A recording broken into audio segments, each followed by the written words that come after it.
ठाकुर जी, राधा जी और सारी सखियां प्रशंसा कर रही हैं, देखो तो सही कैसी अद्भुत सखी है। और जहां नृत्य पूरा हुआ और राधा जी ने श्याम सुंदर को, इस श्यामा सखी को लेके जहां एक चौतरे पे बैठाया और जहां ऐसे स्वरूप के दर्शन करें, राधा जी विचार करने लगे, प्रभु ऐसे तो आपने अपनी अनुपम छवि से विश्व की सारी स्त्रियों को मोह लिया, पर प्रभु आज ऐसा स्वरूप धरा है, इस स्वरूप से आपने विश्व के सारे पुरुषों को भी मोह लिया। प्रभु ऐसा श्यामा सखी का स्वरूप प्रभु आपने धारण किया। और जहां सबने कहा अरे सुंदर बहू आई है तो आज कसर आधी क्यों रखो, सारी सखियां राधा जी को लेके अंदर गई और ठाकुर जी के जो वस्त्र थे वो राधा जी को पहना। जैसे मुकुट कांचनी धर के ठाकुर जी आए थे, वैसे ही मुकुट कांचनी का श्रृंगार आपने राधा जी का किया। और आज राधा जी मुकुट कांचनी का श्रृंगार सुंदर धारण करके और सब दो सखियां राधा जी को स्वरूप लेके आए। राधा जी शर्माती शर्माती प्रभु के श्रीअंग के स्वरूपों को धारण करके, प्रभु के श्रीअंग के वस्त्र आभूषण को धारण करके आ रही हैं। और जब राधा जी के वस्त्र श्रृंगार को प्रभु ने धारण किया और प्रभु के वस्त्र श्रृंगारों को राधा जी ने धारण किया, ऐसे लग रहा है ये वस्त्र पहले से राधा जी के ही थे। और जो वस्त्र को प्रभु ने धारण किया, लगे ये वस्त्र मानो प्रभु के ही हैं। ऐसे सुंदर दर्शन दोनों के हो रहे हैं। और जहाँ राधा जी को ठाकुर जी के तरह श्रृंगार करके लाए और प्रभु के पास बैठाया, सब लोग कहने लगे देखो तो सही आज कैसी लीला, आज सांवरी राधा और गोरे श्याम सुंदर, देखो तो सही कैसी सुंदर लीला आज हो रही है। श्याम गोरे हैं और राधा आज सांवरी है। सबने दोनों युगल स्वरूप के राइनोन करे, नौछावर करे। सबने कहा ये नई नवेली आई है तो एक बार फिर से राधा जी के संग इसके फेरे करवा दो।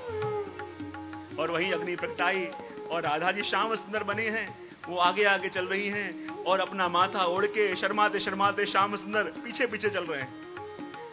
और वही लीला का चिंतन, एक एक लीला का चिंतन, एक एक लीला का स्मरण, यहाँ गोपीजन अपने घर के अंदर बैठे बैठे घर के अंदर रह के प्रभु की लीलाओं का स्मरण कर रहे हैं।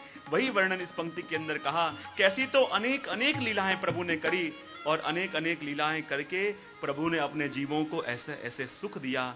और गोपीजन घर में बैठी बैठी यही बात कर रही हैं कि ऐसे ऐसे सारे सुख प्रभु ने हमको दिए, अब प्रभु के दर्शन कब हों, ऐसे प्रभु कब मिलें, ऐसे प्रभु हमको कब अनुभव करावें। ये सारी चिंताएं गोपियां घर में बैठे बैठे कर रही हैं। और वही बात कही, दिवस सर्वे श्यामा मणि, दिवस सर्वे श्यामा मणि, रस रूप तड़ो जश गाए जी, गोप मंडले मध्य कीने वारंवार सुख खाए जी। दिवस सर्वे श्यामा मणि, रस रूप तणो यश गाए जी, गोप मंडली मध्य देखीने वारंवार सुख पाए जी। ऐसे ही जब प्रभु वन में गौचारण करने पधारे और घर में बैठी बैठी गोपियां एक स्थान पे एकत्रित हुई और प्रभु ने अलग अलग जीवों पे करी हुई अलग अलग कृपा का चिंतन कर रही हैं, स्मरण कर रही हैं, मनन कर रही हैं। और गोप मंडली मध्य देखीने वारंवार सुख थाए जी, और उनके नेत्रों प्रभु के इस दर्शन को करके तृप्त हो रहे हैं, धन्य हो रहे हैं। और आगे पांचवी तुक के अंदर गोपाल दास जी कह रहे हैं, वासर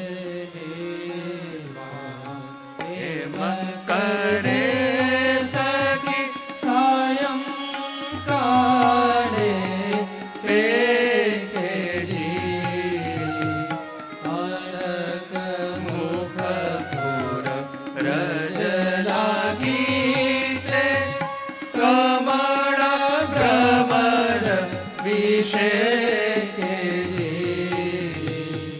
वासर निर्वाह प्रेम करे सखी सायं काले पेखे जी, अलग मुख रज लागीते, कमल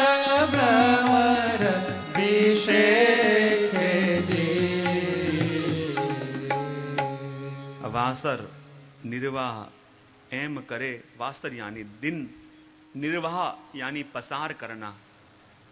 गोपियां पूरा दिन कैसे पसार करती उसका वर्णन तो आगली तूक के अंदर अपन ने देखा।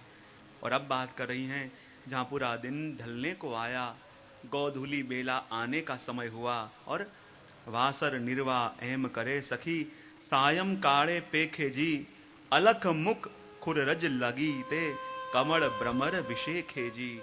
और जब गोपियां खड़ी हैं और सामने ठाकुर जी अपनी गायों को चराते चराते आ रहे हैं, और अपने नेत्रों से जब प्रभु के मुख का दर्शन करती हैं, गोपियों को लगे आज मुख मात्र दर्शन न करें, आज इन नेत्रों से प्रभु को पी जाएं।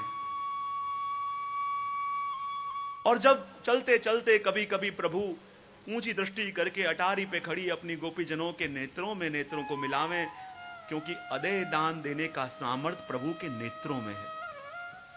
जो वस्तु जीव अपने साधनों से नहीं पा सकता, जो फल जीव अनेक अनेक यज्ञ अनुष्ठान करके नहीं पा सकता, उसी का दान प्रभु के नेत्रों से मिल जाए।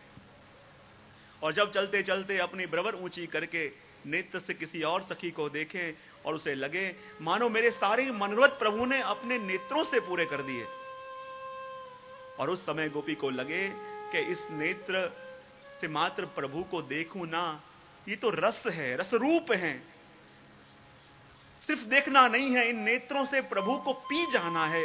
उस प्रकार अपने नेत्रों से प्रभु के मुखारविंद को टगर टगर टगर टगर देख रही हैं, जैसे एक चित्र खड़ा हो और चित्रलखी जैसी गोपी प्रभु के मुखारविंद को देख रही है। उसके नेत्र प्रभु के मुख से हटके और कहीं जाने को तैयार नहीं है, क्योंकि जब जब भी भक्त प्रभु के मुख को देखते हैं, गोपियां भी कहती हैं, प्रभु के भक्त भी कहते हैं कि हे प्रभु, हम भक्तों के नेत्र भ्रमर हैं और प्रभु आपका मुख कमल है। और जैसे प्रभु कमल को छोड़ के भ्रमर कहीं जा नहीं सकता, और देखो तो सही प्रभु भ्रमर का सामर्थ्य भी कितना रहता है, बांस को काट के बांस के अंदर घर बना के, उसके डंक में इतना सामर्थ्य है कि वो मजबूत ऐसे बांस को काट के अंदर घर बना के रहता है। अब जिस भ्रमर के पास इतना सामर्थ्य है कि मजबूत बांस को भी काट सके, वही भ्रमर जब कमल की पंखुड़ियां बंद होती हैं और अंदर भ्रमर बंद रह जाता है, तो ऐसी कोमल कोमल कमल की पंखुड़ियों को वो काट नहीं सकता। क्यों? क्योंकि वो उसके वश है, वो उसके अधीन है। वैसे ही प्रभु हमारे नेत्र रूपी भ्रमर भी आपके मुख रूपी कमल के अंदर ऐसे फंस गए हैं, ऐसे अटक गए हैं कि प्रभु उसको छोड़ के और कहीं जाने को तैयार ही नहीं है। और हे प्रभु, क्या बात बतावें, जब आपके मुख के दर्शन हम करें, उस समय हमारे मन और हमारे नेत्रों में एक मीठा कलह हो जाता है। जैसे सखी घर प्रभु पधारे, क्या दशा हुई, आज गोपाल पाहु ने आए, निरखी नैन अघाए रे, के निरखूं के टहल करूं, बनत न एको उपाय रे। जब गोपी के घर में प्रभु पधारे और गोपी कहने लगी, प्रभु, जैसे ही द्वार खुला प्रभु दिखे और अपने नेत्रों से तो प्रभु के मुख पे दृष्टि स्थित हो गई है। मन कह रहा है, अरे बावरी क्या कर रही है, आज प्रभु घर पधारे हैं, उनको अंदर पधरा, बैठा कुछ अरोगा। लेकिन नेत्र कह रहे हैं, अरे एक क्षण के लिए भी प्रभु के मुख से दूर गई तो इन नेत्रों को ये अमृत का पान कैसे मिलेगा। नेत्र तो प्रभु आपके मुख से क्षण के लिए भी दूर जाने को तैयार नहीं होते। और कैसी दशा होती है, जैसे लता पवन वस द्रुमशों, छूटत फिर लपटाएरी। ऐसी दशा भक्तों की होती है कि जैसे एक वृक्ष के ऊपर एक बेल लिपटी हुई हो, हवा का झोंका आवे और झोंके से वो बेल कुछ क्षणों के लिए दूर जावे और वापस आके उसी वृक्ष से लपेट जाए। हे प्रभु, हम भक्तों के नेत्रों की भी ऐसी दशा है। जब आपके सामने होते हैं, मन कुछ कहता है प्रभु के लिए, अंदर तो पधराओ, प्रभु की कुछ व्यवस्था तो करो, लेकिन पुनः हवा के झोंके